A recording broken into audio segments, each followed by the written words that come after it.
Site, site, allowed, allowed, principle, principal, spelling अलग, pronunciation same and meaning different. कितना confusing है ना ये इंग्लिश लैंग्वेज। इसीलिए आज की वीडियो में इस कंफ्यूजन को दूर करने के लिए मैं आपके लिए लेकर आई हूँ कुछ ऐसे वर्ड्स जो सुनने में बिल्कुल सेम लगते हैं लेकिन उनकी मीनिंग्स बिल्कुल डिफरेंट होती है। आज इस वर्ड्स के थ्रू आप अपनी कंफ्यूजन तो दूर करोगे ही, साथ ही सेंटेंसेस भी सीखोगे, क्योंकि इन सारे वर्ड्स के साथ मैं आपको सिखाने वाली हूँ रिलेटेबल सेंटेंसेस, ताकि आपकी इंग्लिश लिखने की भी प्रैक्टिस हो जाए। तो चलो शुरू करते हैं इस वीडियो को और देखते हैं कि कौन कौन से ऐसे वर्ड्स हैं जो आपके लिए बहुत ज्यादा कंफ्यूजिंग हैं और आज के बाद इस कंफ्यूजन को मैं आपके लिए दूर कर दूंगी। सबसे पहले दो कंफ्यूजिंग वर्ड्स हैं साइट वर्सेस साइट। देखो, पहला साइट जिसकी स्पेलिंग है SIGHT, इसका मतलब होता है किसी चीज को देखना या किसी चीज का नजारा। For example, I lost my site in the dark. अंधेरे में मेरी नजर चली गई, यानी कि अंधेरे में मुझे कुछ नहीं दिख रहा था, कोई नजारा, कोई सीन नहीं दिख रहा था। तो इस साइट का मतलब होता है ये वाला नजारा।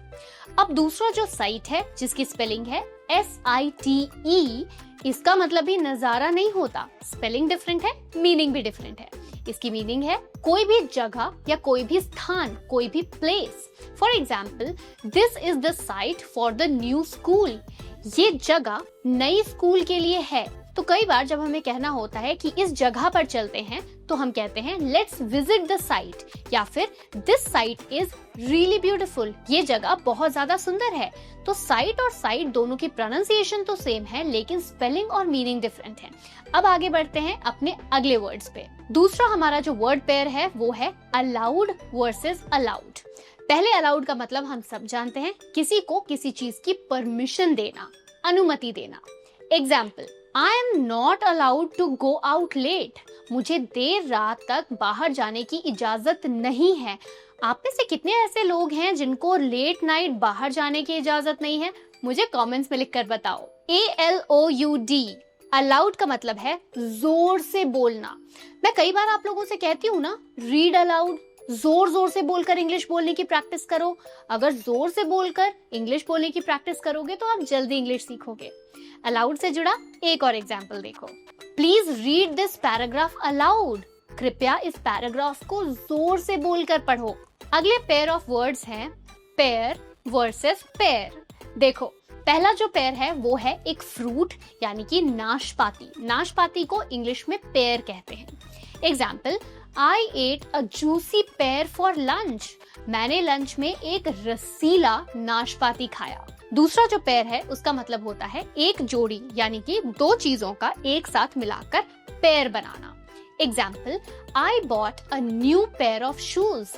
मैंने जूतों की एक नई जोड़ी खरीदी। तो आई होप पेयर और पेयर जिसकी प्रोनाउंसिएशन सेम है लेकिन मीनिंग डिफरेंट है, ये आपको क्लियर हो गया होगा। आगे बढ़ते हैं अपने दूसरे पेयर पे, राइट वर्सेस राइट। पहला जो राइट है जिसकी स्पेलिंग शुरू होती है W से, इसका मतलब होता है लिखना। For example, please right your name here. कृपया यहाँ अपना नाम लिखें। RIGHT, राइट का मतलब होता है सही, या फिर आप अपने राइट हैंड के लिए भी राइट का यूज कर सकते हो, दैट मीन्स दाहिना। Example, you have the right answer. आपने सही आंसर दिया है। दूसरा जो राइट है, जहाँ पे मैंने कहा कि दाहिने हाथ के लिए भी या दाहिने तरफ के लिए भी हम राइट का इस्तेमाल करते हैं, उससे जुड़ा ये एग्जाम्पल देखो, please move towards the right. दाहिनी ओर मुड़ो। हम कई बार लोगों को डायरेक्शन बताते हुए कहते हैं ना, दाहिनी ओर मुड़ो या दाहिनी ओर किसी चीज को रख दो, वहां पर भी हम RIGHT, राइट का यूज करते हैं। दोस्तों प्लीज ध्यान रखना कि आप लोग ये दोनों ही राइट में बहुत ज्यादा मिस्टेक्स करते हो when it comes to written English. तो ये गलती बिल्कुल मत करना, ध्यान से सोचना फिर लिखना। अगले दो वर्ड्स हैं हेयर वर्सेस हेयर। पहला HERE, हेयर का मतलब होता है जब हम किसी को कोई जगह दिखाते हैं जिसका मतलब है यहाँ, इस जगह पर ये चीज रख दो। Example, please keep it here. Please इसे यहाँ पर रखो। पोजीशन या डायरेक्शन दिखाने के लिए हम पहले हेयर का यूज करते हैं। दूसरा हेयर है HEAR, जिसका मतलब होता है किसी चीज को सुनना। For example, can you here the music?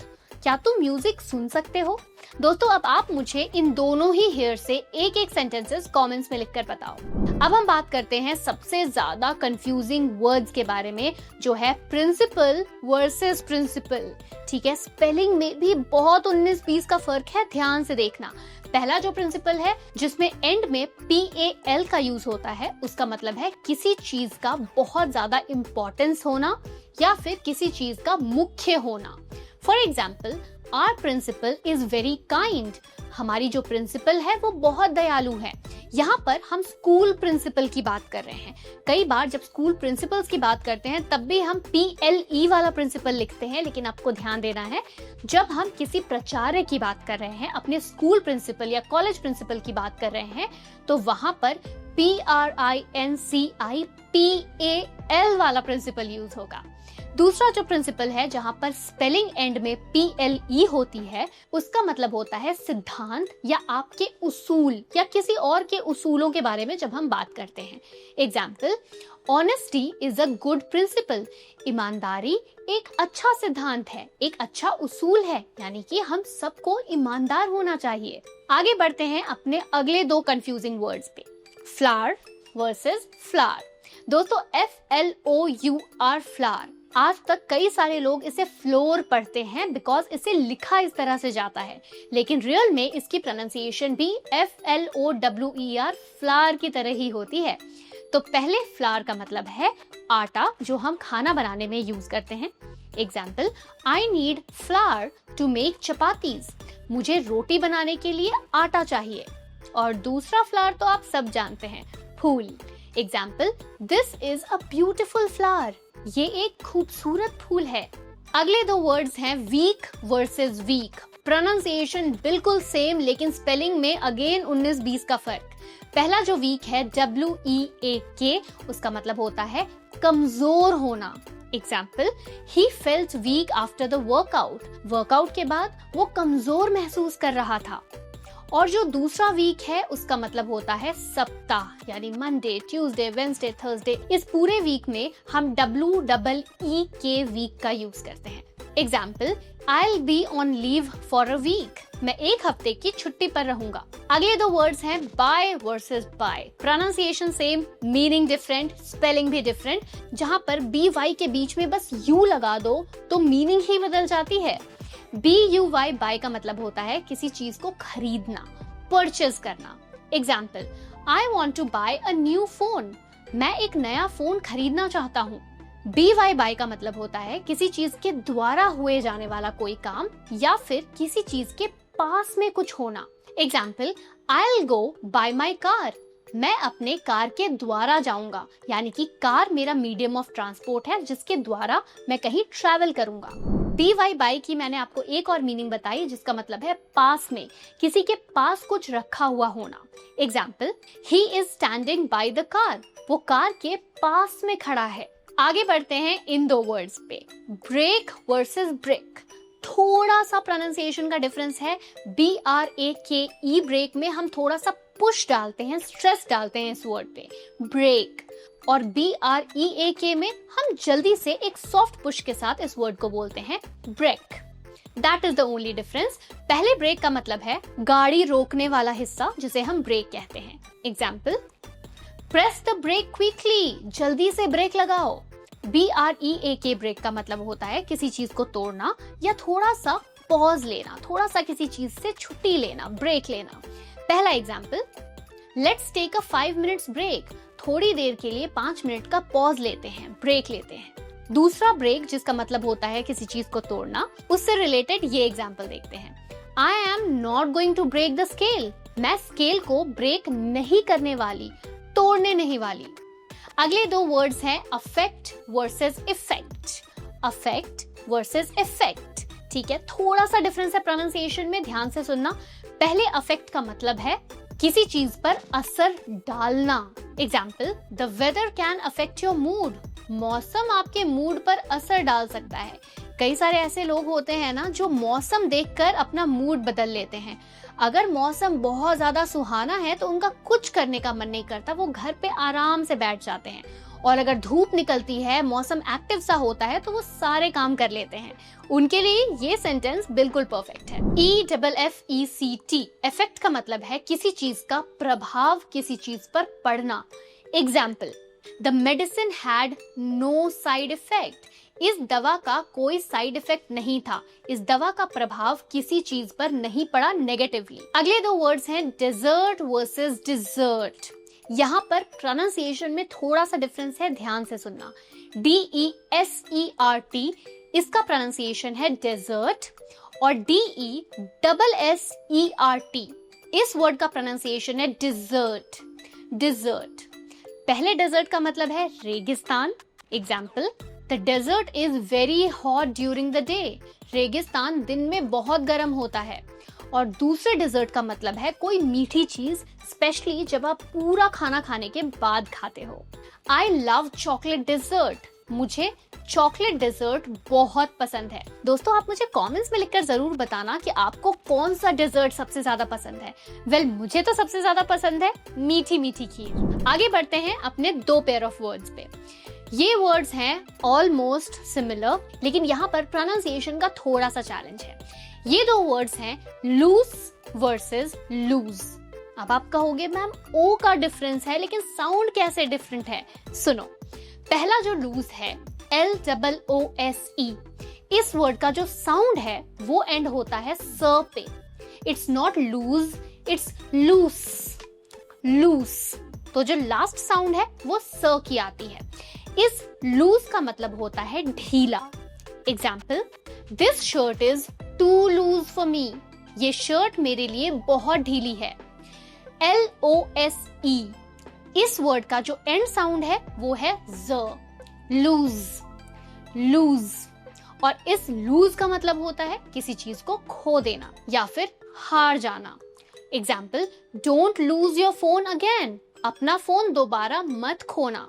Loose का मैंने आपको एक और मतलब बताया है, हारना। इससे जुड़ा ये एग्जाम्पल देखो, I am not going to lose this match. मैं ये मैच बिल्कुल नहीं हारूंगा।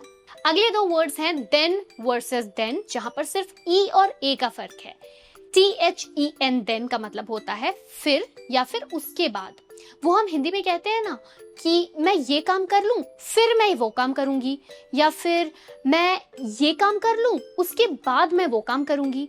इसी को डिस्क्राइब करता है THEN। Example, first study then play. पहले पढ़ाई करो फिर खेलो।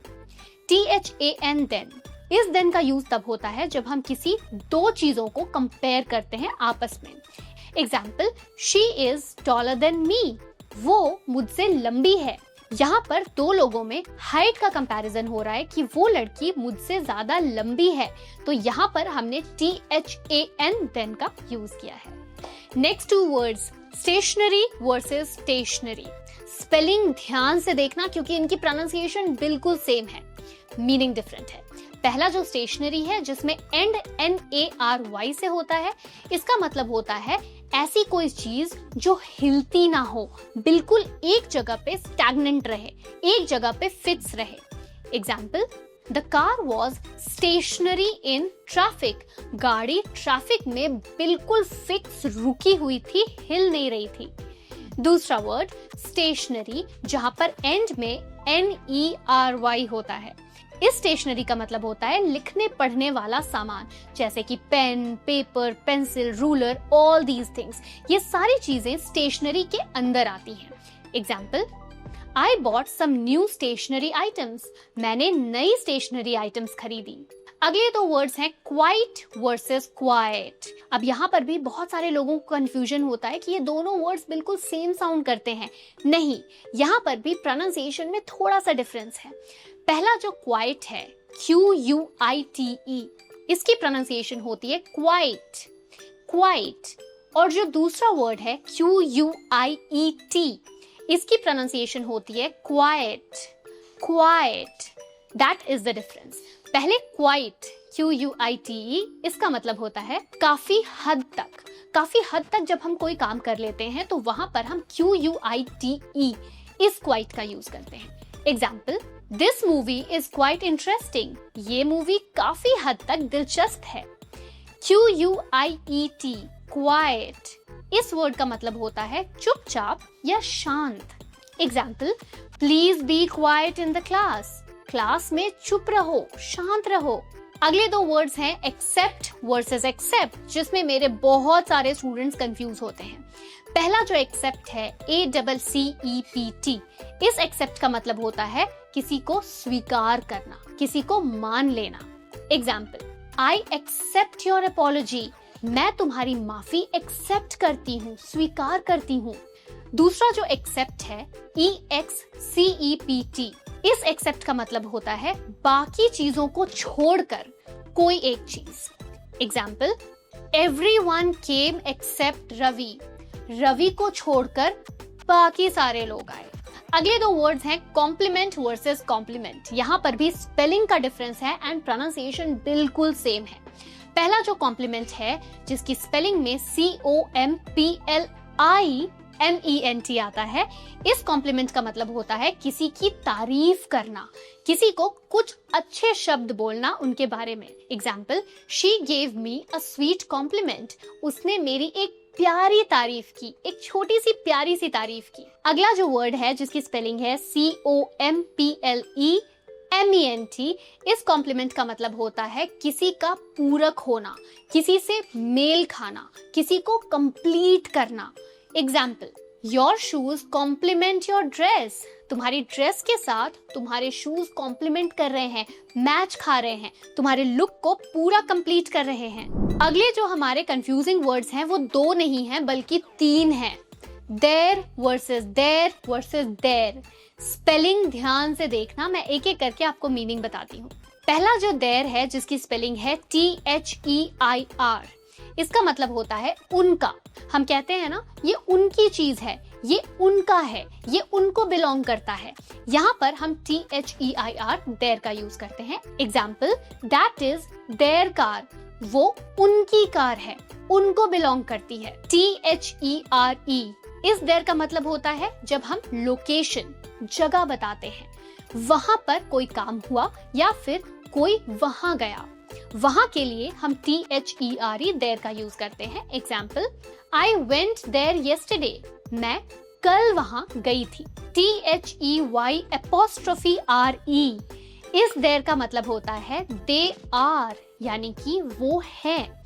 ये जो वर्ड है ये कॉन्ट्रैक्शन है दे और आर का। इन दोनों वर्ड्स को मिलाकर बना है they are. Example, they are coming to the party. वो पार्टी में आ रहे हैं। हमारे आखिरी दो वर्ड्स जो सबसे ज्यादा कंफ्यूजिंग हैं वो है एडवाइस वर्सेस एडवाइज। इसमें हमारे स्टूडेंट्स को सबसे ज्यादा कंफ्यूजन होती है और आज इस कंफ्यूजन को मैं दूर करूंगी। पहला जो एडवाइस है ADVICE, इस एडवाइस को हम एज अ नाउन यूज करते हैं, जिसका मतलब होता है सलाह, सिर्फ सलाह, सलाह देना लेना कुछ नहीं।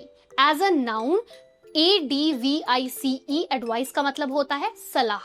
Example, this was a good advice. ये एडवाइस अच्छी थी।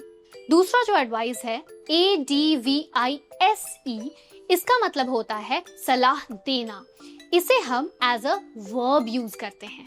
Example, I advise you to sleep early. मैं तुम्हें सलाह दे रही हूँ कि जल्दी सो जाया करो।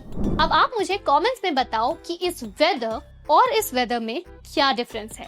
दोस्तों, अगर आपको ये वीडियो अच्छी लगी तो आपको अवल सर का फुल स्पोकन इंग्लिश कोर्स भी बहुत मजेदार लगेगा, जहां पर उन्होंने बिल्कुल बेसिक से लेकर एडवांस लेवल तक इंग्लिश सिखाई है, आपको बिना किसी ग्रामर रूल्स में उलझाए।